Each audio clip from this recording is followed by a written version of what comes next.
you have to sometimes skirt some of the more controversial issues. Whereas if it's an unauthorized or if it is an independent bike, I prefer to use independent, then you are able to have a much better focus on the overall persona of the person, including various topics that perhaps the person himself may not be comfortable discussing. One Olympics, Sydney 2000. Okay. I'll tell you, after that, I had such a wonderful experience. It was such a wonderful Olympics, and Sydney was such a welcoming city. One major turning point was the 1982 Asian Games in Delhi. That was for non-cricket sports, it was a very major event because the previous multi-sports event in India had been held way back in 1951 in Delhi, the inaugural Asian Games. But I am very fortunate that in the last 55 years, I have built up my own library of books and magazines, numbering in the thousands. So I have access to information from books and magazines that you cannot get on the internet. So I have been able to trace Salim Durrani, late Salim Durrani, the Prince of Indian cricket, his life right from his birth, which was also very unusual. His family was traveling from Kabul to Karachi. His mother and his mother's brother, his father was already in Karachi. He was a dry fruit salesman. So his mother was expecting. She gave birth in a camel caravan, next to the Khyber Pass.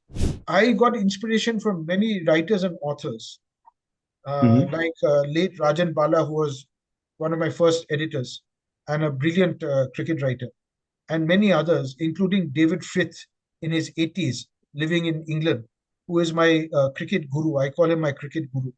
And there was a bookshelf with copies of all his books, including the various editions. At that time, he had written 20 plus, now it's 30 plus. So I had to look at that, and without telling Mr. Frith, we call him Frithy actually, I said to myself that one day I want to have a bookshelf of my own books like this. At that stage, I had only written 2 cricket books of my own. Till this day, there's a lot of confusion among cricket followers. What is the difference between a tie and a draw? Now, cricket is the only sport which has 4 results possible: win, loss, draw, and tie. Try explaining to a non-cricket follower or even a cricket follower what is the difference between a draw and a tie, and many of them will be stumped for an answer.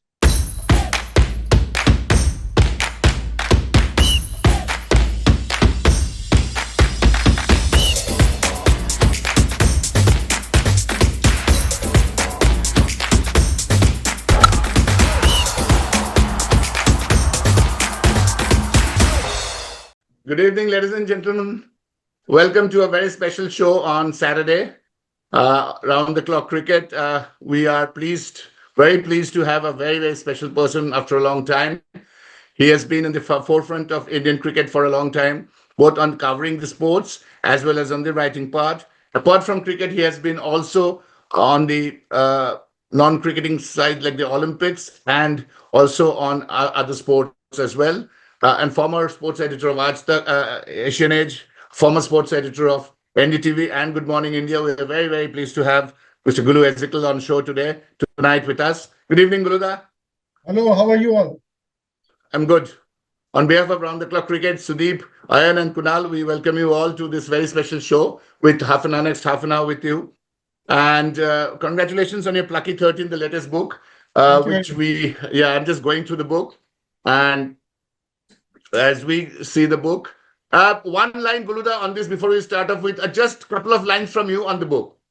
Yeah, the book has been published by Sachin Bajaj from Mumbai. He's an avid cricket lover who has been very encouraging towards cricket writers, and had published my previous book, which was released earlier this year, called What If? The Counterfactual History of Indian Cricket.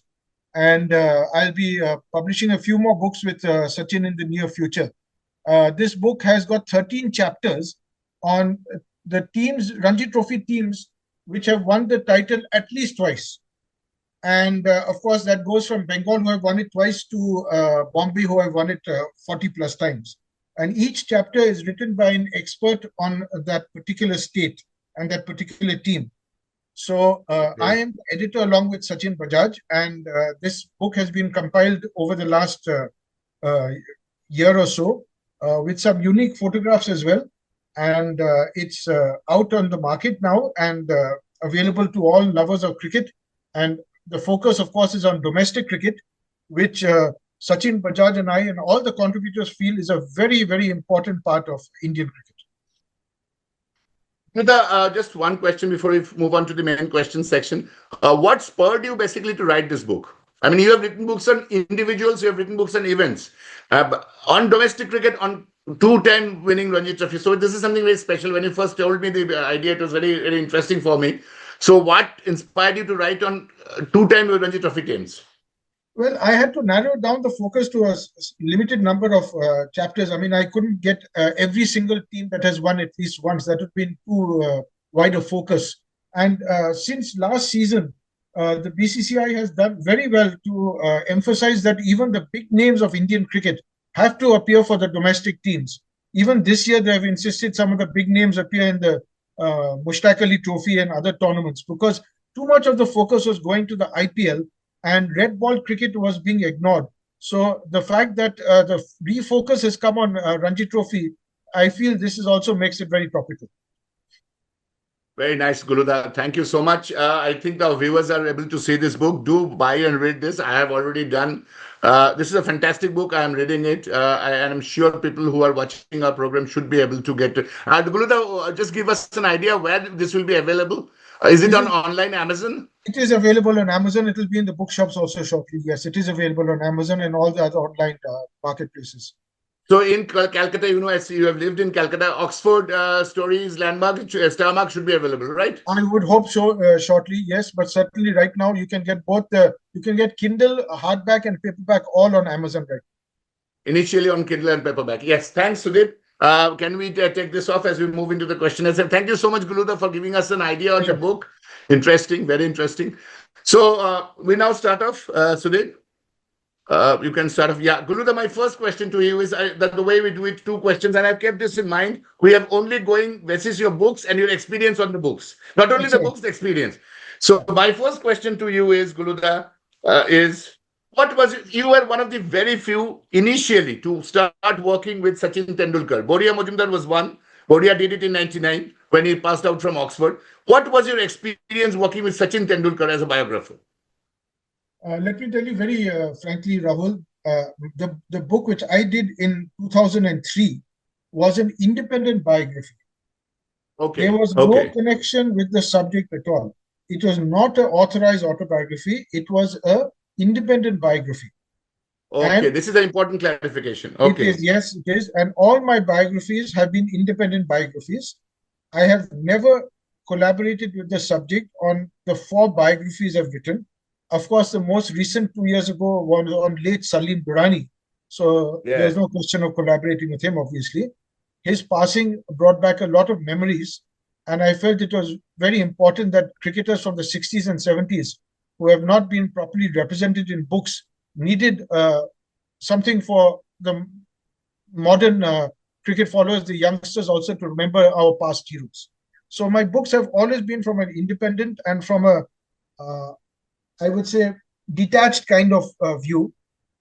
That gives me, I feel it gives me a better perspective than the official authorized biographies. That is my personal point of view. Readers may differ.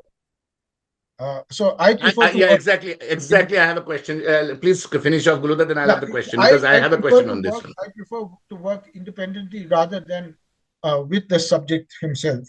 And as I said, there's a genre of independent biographies. There's a genre of authorized biographies, which are also known as told to.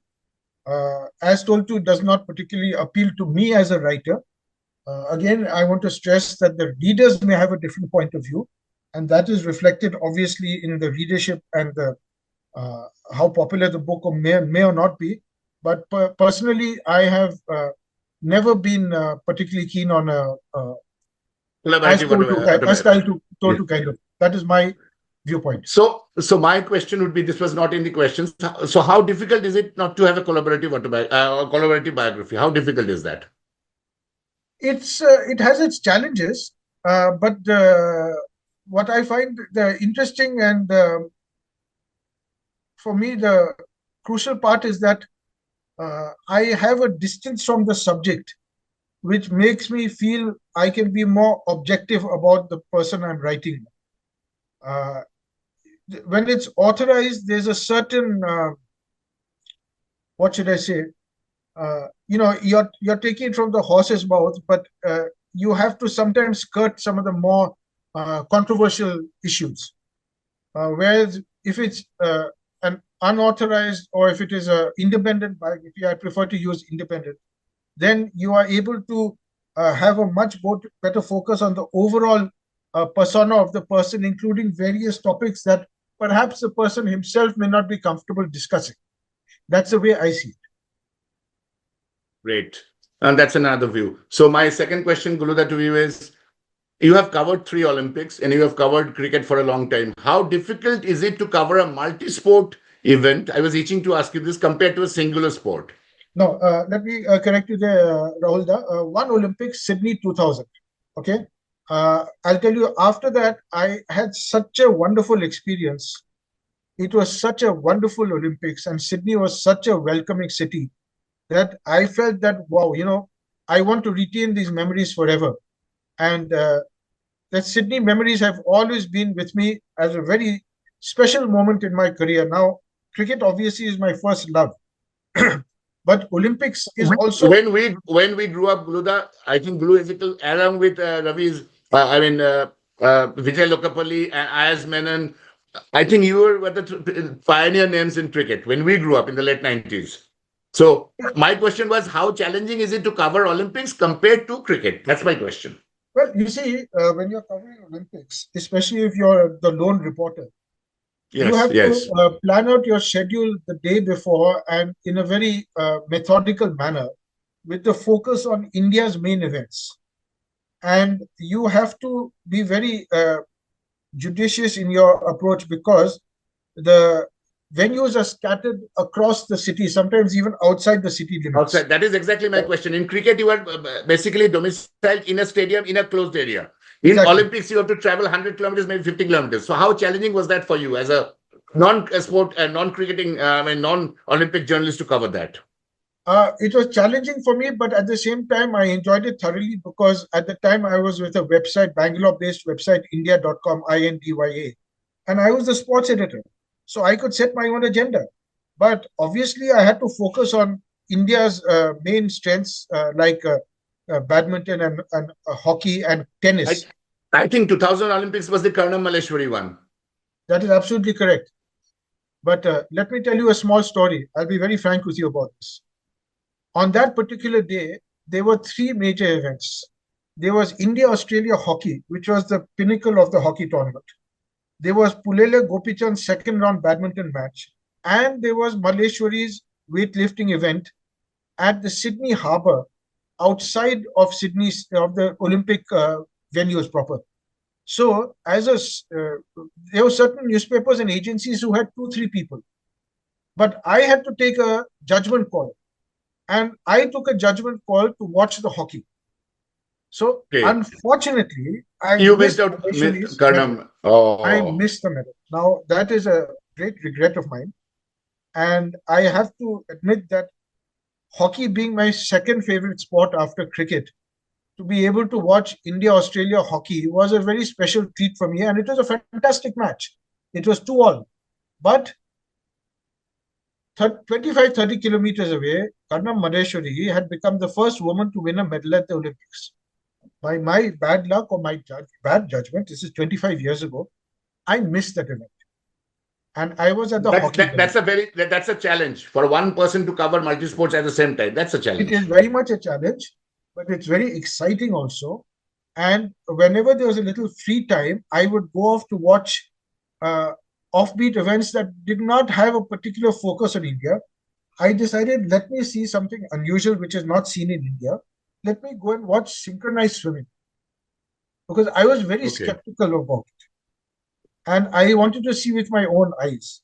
Now, it did not particularly appeal to me, but it was something offbeat and unusual, which I thought the readers may be interested in getting a first-hand account from an Indian reporter, because you will not, there's no such event as synchronized swimming on the national level in India. We don't send teams for national, international events either. So I thought, let me bring in some little color, let me bring in little something offbeat. And so I decided to go there when there was no focus on India specific events. Now, in the second week of the Olympics, the main event of the Olympics, track and field begins. So whether India is participant or not, you have to be reporting track and field, which is front and center of the Olympic movement. And that was very special for me to be able to watch and report on track and field. Thank you so much, Guluda. My question's over. Over to you, Sudeep. Sir, my first question is like you have chronicled, Indian sports for decades now. So, in your view, sir, what are the major shifts the Indian sports ecosystem has undergone over the years? I mean, say around 35, 40 years, how was the system and how is it today? What difference do you see actually in this? I'll tell you, when I started off in the early 80s, yes, sir. It was not very professionally run. And there was a lot of organizational haphazard in many ways. Yes, sir. One major turning point was the 1982 Asian Games in Delhi.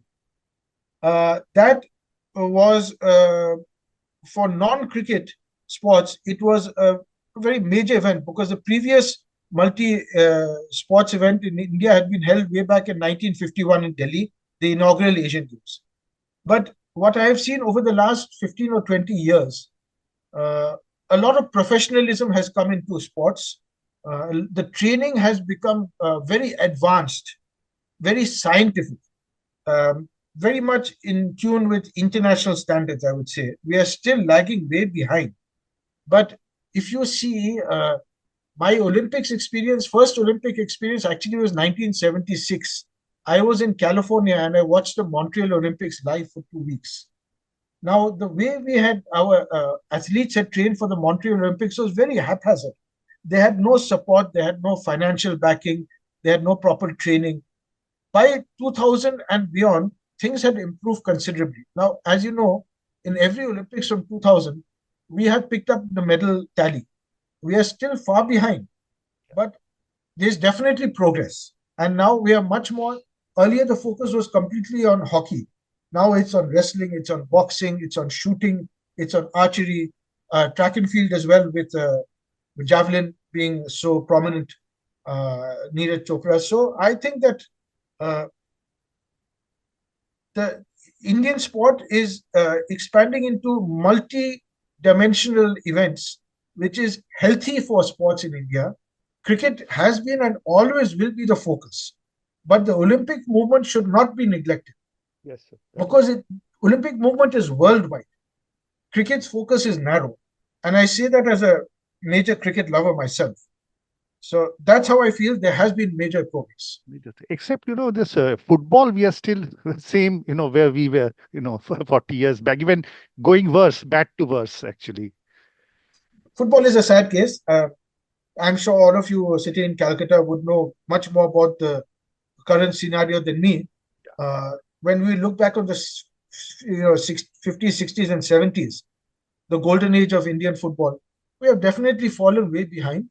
There are many aspects to that. I am not an expert on football. I can be very honest with you on current trends, but I have to remind the viewers here that I reported the final stages of the 1994 World Cup football in Pasadena, California. In USA, I think it was held in USA, sir. That was 30 years back. 30 years back. And it was a great experience because, as I always stress, that even though cricket is my first love, I do hugely enjoy watching other sports. Yes, and sir. I have had the great privilege and honor of covering Davis Cup, World Cup football, World Cup cricket, World Cup badminton, and World table tennis. So these are 5 world events in 5 different sports, which I feel give me a all-round kind of focus on sports, which has been a great honor for me. Yes. Thank you so much, sir. My second question, sir, is like you have authored a large number of books, sir. Like which book was one of the most challenging for you to write? Most most challenging,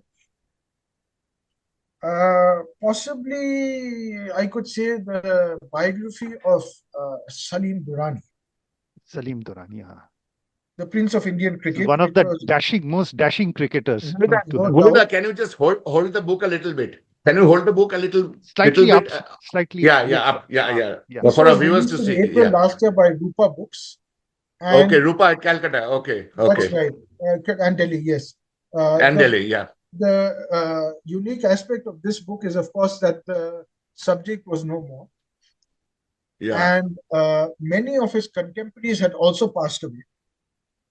And furthermore, the data and the material on a cricketer who started his career in the 1950s 50. and who became prominent in the 60s, that kind of material is hard to access. But I am very fortunate that in the last 55 years, I have built up my own library of books and magazines, numbering in the thousands. So I have access to information from books and magazines that you cannot get on the internet. Okay. So when I'm researching a book like this, I only use the internet for statistics. And for archival material, I have friends around India who help me uh, source material from libraries, old files, newspaper files. So I have been able to trace Salim Durrani, late Salim Durrani, the Prince of Indian Cricket, his life right from his birth, which was also very unusual. Now, Rahul, you asked me why was Salim Durrani's birth so unusual? He was the first cricketer from Kabul to play for India. Incorrect. That is a myth which has been busted in my book. Okay. He was not born in Kabul. That has been circulating for decades. Now, I knew it. Yeah, I knew it. He was born in Kabul. Yeah. Everybody feels that, almost. Salim Bhai himself has stressed in interviews. His family was traveling from Kabul to Karachi. Okay. His mother and his mother's brother, his father was already in Karachi. He was a dry fruit salesman. So his mother was expecting. She gave birth in a camel caravan, next to the Khyber Pass. That's a fantastic thing. I didn't know this. Mind you, the Khyber Pass was part of India pre-partition, 1930s. Pre-partition, absolute. So he is not the first Afghanistan-born Test cricketer. No, some say he was born in Karachi. He was not born in Karachi. Okay. He spent only a few years of his childhood in Karachi. So in transit born. Transit born. In transit, yeah. On camel transit. Yeah, camel transit. That is the beauty of having you in the show. You have so many aspects we don't know as a cricket experience. Thank you, Sudeep. We are running a little short of time. Over to you, Ayan. Yeah, thanks. So I just continue down the nostalgia road. One of the greatest test matches that happened in India, was the tie test. Australia against Chepauk, 1986, September. Dean Jones, that classic thing, iconic innings, 200, and then vomiting on the pitch and still continuing. 40 years is coming up. 40 Absolutely. years is coming up. 40 years is coming up next year. Exactly. No, my question to you, Gulu, that last wicket, Maninder's LBW, do you think the umpire was too, hasty to raise his finger because he wanted to be part of history? Do you think that was out? What is really your official take, Well, objective I won't say official. take on it? I wouldn't like to say official. Let me tell you, Objective. I was perched up in the press box in Chepauk, way up. And remember, there were no DRS and no slow-mos and no snickometers, no heat, whatever, etc., etc. Absolutely. Even the replays were very primitive back then. So the umpire's call was final. Now the umpire, Mr. Vikram Raju, very fine, upstanding gentleman in his 80s. I have met him and interviewed him. He has stressed to me that the umpires on the field cannot keep track of the scores. Okay, they're too focused on the ball in front of them. So Okay. Neither he nor his co-umpire, Pilu reporter, were aware that the scores were tied. I see. I Yes. see. That's interesting. Yes, and I have quoted Okay. him in my book, Myth Busting. This is myth busting. There's Uh-huh. also a lot of myths over the tie test. Okay. Uh-huh. And this was released in 2021 February. I had done a deep dive into the tie test, all the stories and myths, because with very limited viewership and with very, you could say, primitive coverage, that last ball wicket, that there was one ball left actually, it can never be conclusively proved whether there was a touch or not. Now, if you ask Maninder Singh, he will swear he got a touch on it. Of course, as a Yes. batsman, he would know that. But he was As stretching forward also, right? He was really stretching forward. I mean, those days, an not umpire so much. I giving don't out. say he was stretching Was it half cock? forward. Not so. I don't think that. I don't think it was. No, Okay. no. You see the photo and the footage is available on YouTube. I have the DVD also. He was kind of, he was surrounded by fielders, so he was kind of frozen. Okay, and what you can say is that the fielders, particularly Alan Border at Silly Point, was reaching for the ball so he couldn't take a run. Yes, And of as he course. ran off the field, Border said to Maninder, and Maninder has told me this, "Bad luck, son." Oh man, Okay. that speaks that thing. Okay. That is quite, Okay, quite a thing. but there was 50,000 screaming fans. Okay, how would the umpire have heard the faint touch? Absolutely. And as soon Absolutely. as the verdict came, Maninder showed his bat and was furious. Ravi Shastri was furious, the non-striker, and the Australians were just racing off the field. But you have to, Maninder has always maintained after that, he laughs it off now. He said, "I've gone down in cricket history." Absolutely. Absolutely. It's like Right. the first Guluda, tie test at Brisbane, yeah, I just Joe interrupted. Solomon's run Guluda, out. yeah, Guluda, can you just repeat this portion for our viewers? Because Yeah. Oyan's question is very important. What actually happened was that Pilu reporter and Raju were not certain of the verdict, right? No, Because no, of the no. noise. Not reporter. It was I was Vikram not Raju. certain. Vikram Raju, yeah. If you ask the umpire, he'll say, "I'm 100% certain." I'm saying the Okay. noise would not have reached him. Carried. The faint Carried. touch. Okay. If there was just a faint touch. But because this is part of history, as Oyan rightly said, we all know this is right. So if the decision went in favor of India, India could have won. So this is a very tumultuous place, he was saying. Yeah, but there was one ball left, so they could Yeah. have there was still. one ball left. Yeah, but then Who they would knows have what will drawn. happen in the next Yes, ball? Yeah, right, so right, right. I Yes. want you to reiterate this point. You were saying that it, according to the man in the center, he was not 100%, right? That's what you said. I would like to emphasize the man in the center said he was 100%. Vikram Oh, he was Raju has been 100%. quoted Okay. in my book. However, taking into consideration the crowd noise, one would assume that no human can hear a faint touch Snake. across 22 Absolutely. yards. Absolutely. Right? Absolutely. That's the point. Okay. Makes sense. This is Okay. a new story. I didn't know this. This is a new I story. mean, This is a good story, Guruda. Thank you. wonderful, This is a real good story. Yeah. So now if we jump from nostalgia to reality, this is the now. Do you feel at times aggrieved that this great game, cricket, is getting subjected to a wave of mediocrity?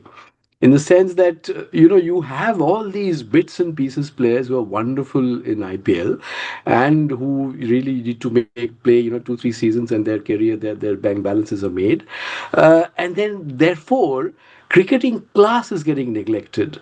We saw in the recently concluded test series against South Africa, India played just 3 batsmen and it was filled with a lot of these all-rounders, so-called, who were neither good batsmen, batsmen of class, nor were they bowlers of class. Is this a permanent shift in cricket that we cannot avoid? This is how time plays its role. Are you afraid of that? Are you aggrieved? First of all, I am, I don't want to get into the nitty-gritty of team selection in this particular program, but let me tell you something. This bits and pieces cricketers, this term has been used 50 years ago for Eknath Solkar, Karsan Ghavri, Abid Ali. Okay. They were all known as bits and pieces cricketers. Roger Binney.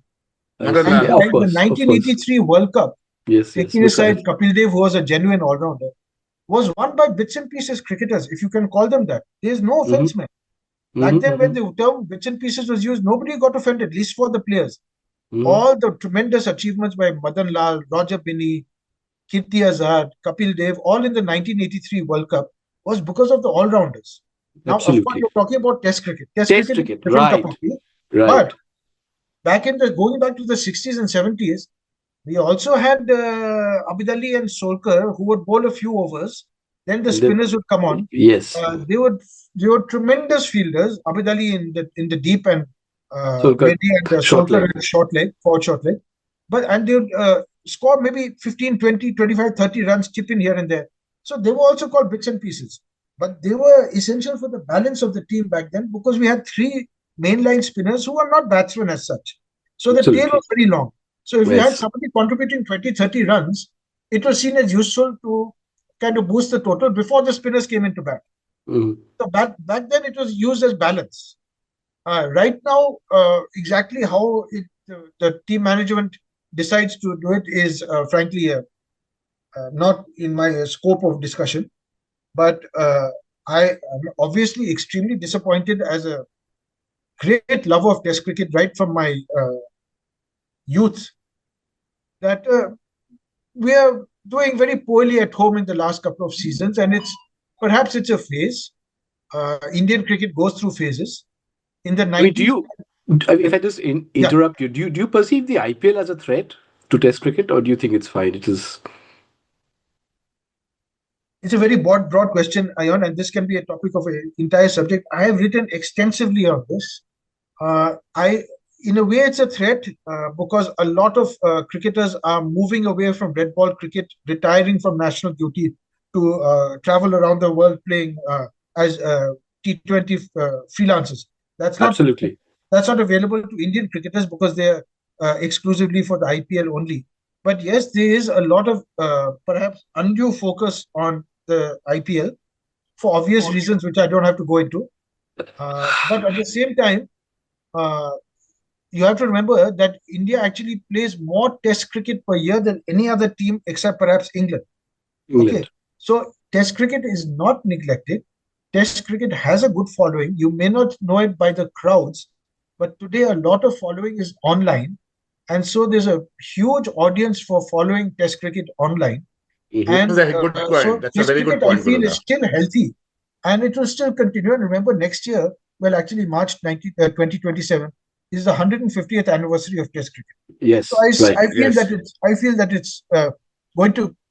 I have to just before 50 years, 80 years before the IPL, you would see editorials and articles here and there. Is Test cricket doomed? So is Test cricket doomed, including by wisdom editors of the last 100 years? Yeah. So is Test cricket doomed is a favorite topic of cricket lovers, and I believe it's been around for 149 years. It will still be there. It will continue. We have done a topic, Gulu, that on this only. We have done a topic. Me and Ayon, we have very favorite discourse. Thank you so much, Ayon. As usual, over to you, Kunal. I have a very simple question to you that you've been witnessed so many transitions in Indian cricket, so many transitions from Gavaskar to Sachin, Sachin to Virat, Virat to Prospect Gill. I'm saying individualistic because in Indian cricket you always go by the individualistic shifting and transitions. So, as per you, what was the best smoothing transition that Indian cricket has ever had so far? Let me go back to the 1930s. Sure. At that time, it was after C.K. Naidu who. Then came Mushtaq Ali, also in the 30s, of course, contemporaries. After Mushtaq Ali who, then came Lucy Modi, briefly but brilliantly in the 1940s. After Lucy Modi who, then came Polly Umrigar, also in the late 40s and 50s. Polly, at the time of retirement in the 60s, had played the maximum number of tests, had the maximum number of runs, and the maximum number of centuries. Of course, he was a brilliant bowler and a captain also. So after that, who? Then came Sunil Gavaskar. Sunil Gavaskar's career went from 71 to 87. Immediately after that, arrived Sachin Tendulkar. Sachin Tendulkar retired in 2013. immediately at that stage was Virat Kohli. Now Virat Kohli is, of course, his career is coming to an end at some stage or other. So we would assume and hope and pray that Shubman Gill takes over from his mantle, at least in Test cricket. That is the expectation and hope of cricket lovers. So I feel that there's all, and I'm talking about batsmen alone. There have been bowlers also. From the time of Amar Singh, there was a big gap after Amar Singh and Mohammad Nisar about pace bowling. In between, you had Ramakant Desai, you had Dattu Fatkar, and then there was a big gap till Kapil Dev came. After Kapil, we've had a string of excellent fast bowlers coming up to Bumrah. And spin bowlers, there's never been a lack. So every transition has been a smooth transition in Indian cricket. And I would expect that transition to continue. And when I'm talking about Indian cricket here, I'm specifically talking about Test cricket. Sure. Yeah, I meant the same. Yeah. I meant the same. As you know, Shubman Gill had an excellent series in England, and his form has fallen away a bit, like all the other players in the last few months. But the class is always there, and I would be very hopeful and optimistic that he can pick up the mantle as the leading Indian batsman. Okay, sir. One of the another things I think the most coveted word in Indian cricket is golden handshake. When the player played the game with such an extensive career, they give it back to the country. They glorify the country. Should we use this word of handshaking golden handshake when players retire unwillingly to de-glorify their careers? What do you feel, sir? Kunal, I don't want to get too deep into that aspect because I have taken a kind of I'm now on the outside looking in. I'm no longer part of the mainstream media. For health and other reasons, these days I am more or less restricted to my home, where I write columns and I write books, and I appear on TV as well. So I am not an insider anymore. Let me be very honest with you. My great love from the time I was very young was reading books. So I got inspiration from many writers and authors, like late Rajan Bala, who was one of my first editors and a brilliant cricket writer, and many others, including David Frith in his 80s, living in England, who is my cricket guru. I call him my cricket guru. He has, since I was in school, he has been a great support and inspiration to me, and continues to be over email these days. Now, David Frith has written over 30 books. So let me tell you, I visited his home and fantastic museum between the two semi-finals of the 1999 World Cup. And when I entered his home, the typical English home that you open the door and there's a hat rack and a coat rack. And there was a bookshelf with copies of all his books, including the various editions. At that time, he had written 20 plus, now it's 30 plus. So I had a look at that, and without telling Mr. Frith, we call him Frithy actually, I said to myself that one day I want to have a bookshelf of my own books like this. At that stage, I had only written 2 cricket books of my own. That was 26 years ago. Today, I have a bookshelf at my door, at my entrance in my living room, with all the books of mine, various editions, including language editions. And I have to tell you, for an Indian author, the great thing is that our books can be published in dozens of languages, Indian languages. That is not available to authors in any other country. That is a unique aspect for Indian authors. So I've been published in Gujarati and Marathi and Hindi and Tamil and Telugu. Unfortunately, not in Bengali yet, which I would love to have, because Bengali is a very special language to me since I grew up in Bengal, Durgapur and Calcutta in the 60s and 70s. But for me, my focus is on book writing. Now, I want to write at least 1 book a year, health permitting. Sometimes if I can squeeze in another book like this book on Ranji Trophy, I have not written, I am the editor, although I've contributed to 1 chapter on Maharashtra. So I am also working on another book, which I am racing against a deadline to be finished by end of December. I'm 85% done. And that book will be released next year. I'm not going to go into details about it yet, but let me tell you, all my books on historical aspects of Indian cricket. At the same time, once this book is completed at the end of the year, in a couple of months, I'll start on another book, which will be again released in the end of 2026, which is again a historical aspect. Again, I'm not going to get into the details. So if all goes well, and I always say if all goes well, because there's always some, imponderables, uncontrollables in the way. 2 of my books should be out next year. So that is my focus. So as getting back to the golden handshake, I'm not going to speculate whether they jumped or whether they were pushed. I don't want to speculate that, because that all gets into gossip and kite flying and speculation, which I've always avoided in my career, and I wish to continue avoiding that way. Thank you. Thank you so much for answering this. There's one small query. Sure. To just be a cricket fan. As you mentioned, you've been in 2 semi-finals of 1999. One is between South Africa, Australia, definitely. Another one with. So when the famous incident happened, what we have read and we understood that Steve Work said to Gibbs that, son, you drop the World Cup after he dropped a Steve will catch off a group league match. Yeah. Is it really happened, or it's a media story? That was not in the semi-final. That is in a previous match. Group match, yeah. Whether it really happened, I was not present at that match, and both have denied it.